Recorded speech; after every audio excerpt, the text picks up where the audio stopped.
Another day, another dollar. We in Ottawa right now.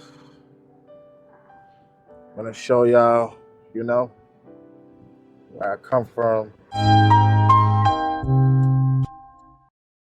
This is my high school right here, Glebe Collegiate. It was a week before I graduated.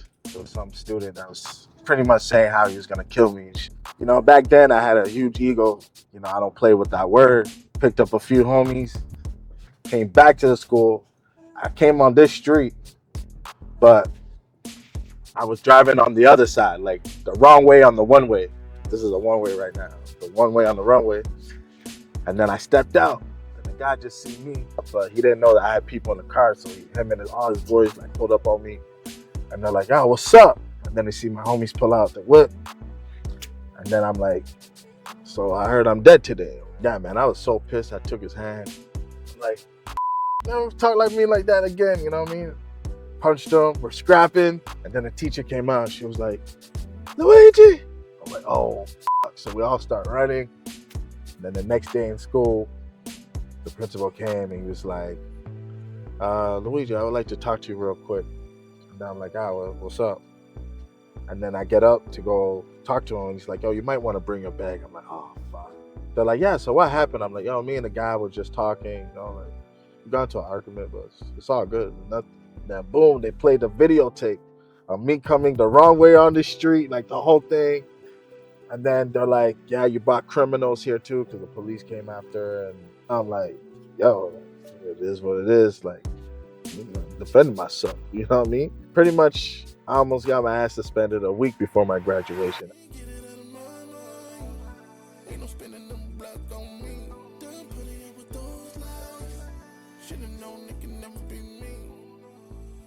So I'm gonna show you my first crib in the neighborhood. So I moved to the city in Ottawa around when I was 2 or 3 years old. And this area is like really important to me because this is where I learned a lot of from breakdancing. This is where I started rapping. This is where all the craziness in my life, started happening. And, a lot of transitioning periods in this area, so. This is where I lived. I lived on the top floor. So this is the first house I lived in when I was in Ottawa. And from here, we moved up the street. It's gonna be another house I'm gonna show you, but I remember a little bit of the things that happened when I was in this house. I was still like young. I was like 4 years old, 4 or 5 years old. I just remember coming home after school, looking at my crib and being like, "Damn, man, all my homies' cribs look nice." And I'm like, "Damn, I gotta go back to this shit." But, you know what I mean? Now that I'm older, I realize that having a roof over your head, that's all that matters. Shout out to that crib, you know what I mean? Elementary school coming up, a lot of shit went down at my elementary school. I thank all the teachers. There's a lot of good teachers that were out here that really taught us a lot about integrity and principle. I can show you the schoolyard real quick. So yeah, back in the day, there was like nothing here. There was literally just a fence and cement. And basically, like when I was like young, like maybe in like 1996 or 97 or something like that, they won the ugliest schoolyard award 2 times. And that's how they got the money to kind of like upgrade it a little bit with the trees and the basketball nets and all that. But before that, like there was literally nothing in the schoolyard, just fence and cement. And I still remember to this day, like when they were like, I heard on the intercom, like, "Oh, we just won the ugliest schoolyard award," and everyone was celebrating. I'm like, what the hell? Like, what are we celebrating right now? Like, can I hear that again? The ugliest schoolyard award. I'm like, all right, well, they're gonna give like 10 grand to upgrade this shit. Why not? You know what I mean? That was our playing Pogs. For those who don't know what Pogs are, you missed out. That was a big game in the 90s that we used to play. And like that shit felt like currency. It actually felt like real dollars, you know what I mean? So, this is where the bosses got shaped, you know what I'm saying? Shout out to all my C-Town brothers, you already know. My childhood best friend lived here. His name was Ken Nguyen. He got murdered about 10 years ago now. The person I did everything with, man. When you thinking Pokemon, he was even one of the first people in the hood that started like hustling and shit. You know, he would just always put me on to things like whether it was street stuff, tech. You know what I mean? It was sad when I got the news that he passed away, but you know, and not the one beside it. This was my crib right here. You know, this is the very sentimental crib because this is the crib where my parents like divorced and shit, and where like the transition, a new transition in my life happened. You know what I mean? Like getting used to my parents not being together, and you know, kind of figuring out, you know, what's next for the family and what's next for myself. You know what I'm saying? Yeah, a lot of shit happened in this crib, and it's like when I think about the neighborhood, this is the house where I feel like a lot of the good and bad memories come back.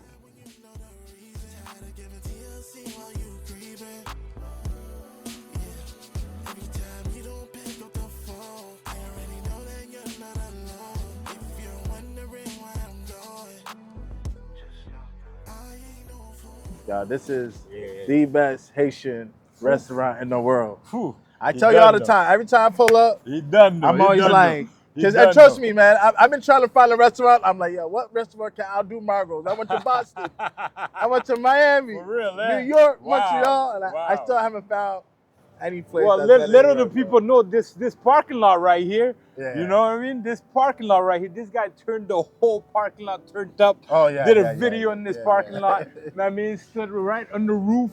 Yeah. You know what I'm saying? You know, like, you know, Yeah, I don't yeah. have never seen something like Yeah, that. that was different, man. Different. I can do beef if you got beef. When I beef? Wait, yeah, I fella do is beef. Yes. What I really like about you is the fact that like you giving the city a voice. You know what I mean? Like Yeah. you actually represent the city, and Yeah.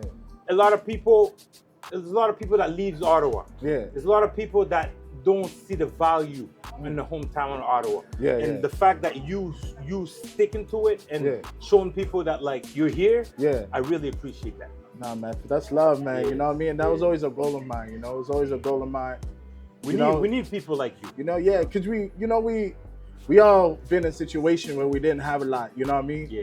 And for me, it was always a mission for me to like make sure that like the younger kids have a way. You know what I mean? Yes. And sometimes God gives you a talent in order to make that happen. Inspiration. So for me, rap and music always been a deeper thing. You know what I mean? Deeper than mhm. just making money off it. It's like, yo, how do I use my tool and the Yeah. resources that God gave me? But I think with you, it Yeah. goes beyond rap and music. I feel Yeah. like the knowledge that you spill as well. 100%. You know what I mean? Like, you know, like your art form, like, you know, I heard you speak. I had a great speaking. I don't remember what it was, but Yeah, it was a Black History show. yeah, Black History Show, and like Yeah. the knowledge, the things that you were actually saying, Yeah. made actually a lot of sense to what we're going through right now. Yeah, facts. You know, especially for facts. Black business entrepreneurs. Yeah, you know, facts. it's not easy. It's not easy, man. It's And to not have a easy. great spokesperson like you, like it's only a blessing. You know what I'm saying?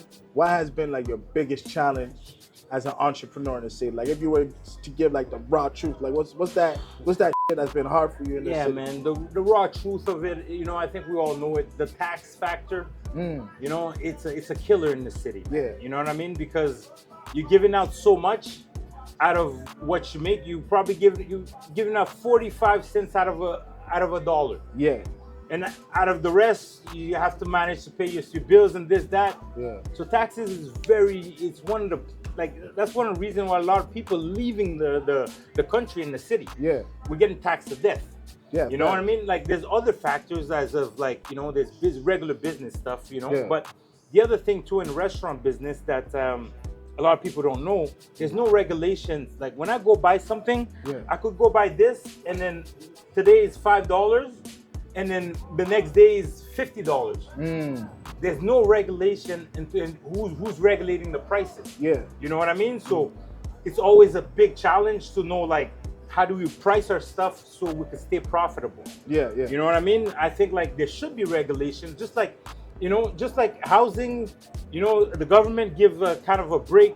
Right now, I heard Yeah. there's programs for housing and stuff. in Ontario, shit. You know, housing is very important, but eating food as well is very important. Hell, probably one of the most important. to be One of the honest. most important. Yeah. And that gets overlooked a lot of time. Yeah. You know what I mean? So what we do us to help give back So we try to manage to have the less waste as possible. Yeah. And then when we do have stuff at the end of the night, we go give out to the shelters. I love that. You know what I mean? love We that. give back to the people. It's like a recycling system where this good food can't be going in garbage. Yeah, 100%. You know what I mean? So I I'd rather respect give it away before I watch it go in garbage. I love that, man. Yeah, man, it's always a pleasure, man. You know what I mean? know, man. Keep doing what you do. Yeah. You know, the city needs you. Thank You you, know what I mean? And definitely gonna see you on top.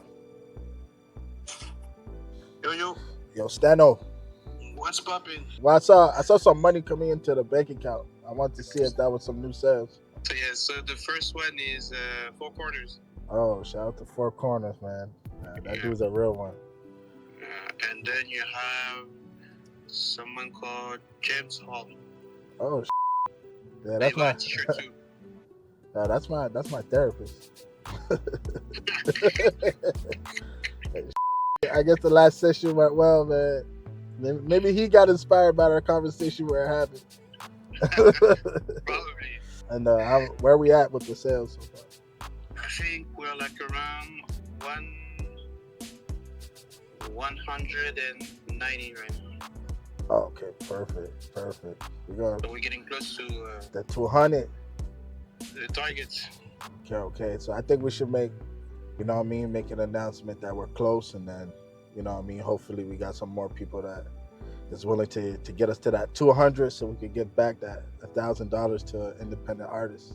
We're getting close. We're getting close, we're going to get to our first milestone, and hopefully it's a ripple effect after that, you know what I'm saying? But all right, bro, we're going to talk. Alright, we'll talk later. Have that one. Alright, peace.